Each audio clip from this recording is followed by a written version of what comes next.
Hi, I'm Melissa. I've been with Pkld for about 3 weeks now. I saw an advert on, I think, Instagram, and it says, if you'd like to learn about nutrition and PT, have a consult with me. I was just in the right headspace and I thought, yep, it's time to move it. I managed to lose about 10 kilos before seeing Chris, and then Chris said, what are you seeing me for? And then I told him what I was eating, and he sort of, whoa, not much, eating not much, basically starving myself. I'd always lose about 20 kilos in other stages of my life, and I lost about 70 kilos at one stage, but put it all back on when Mum and Dad were sick and hectic at work and being a carer and everything just bombarded with stress. Yeah, Chris just went through what I was eating and explained to me that I had to fuel my body and for it to work properly. And the way he was talking and his knowledge, I just went, whoa, I've got to get with this. His knowledge was just mind-blowing, and I thought, yeah, everything could make sense.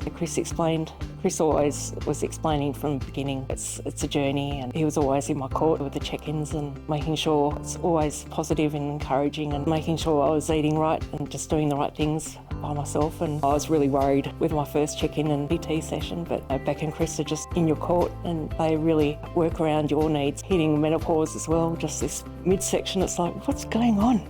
And I just had breast cancer as well, so the weight went on, and you see a nutritionist and they tell you what to eat, but it's that follow-up that Chris gives you every week and runs through what you've been eating and the nutrition and vitamins and everything, and protein's so important, carbohydrates and everything, and you just don't realise the breakdown that you need to encompass to get the right outcome. I remember the doctor when I was in my 20s. I've always grown up as a chubby kid, but I've always been active, and the doctor said, oh, you just have to smell cheesecake and you put on weight, but they don't tell you how to fix stuff. A lot of people have commented how good you look, and it's like, oh, do I? And that's been in the last few weeks. And yeah, the nutrition side of it, just with Chris's check-in, is so important. It makes you realise you're doing the right thing and keeping on track. Beck and Chris have got you in their court, and they really look after you. They, work towards your needs and your health. To have that encouragement and support and them looking after you and the check-ins, and really encouraging to know that they're both in your court and they've got your back. The best decision I've made for a long time, so it's great.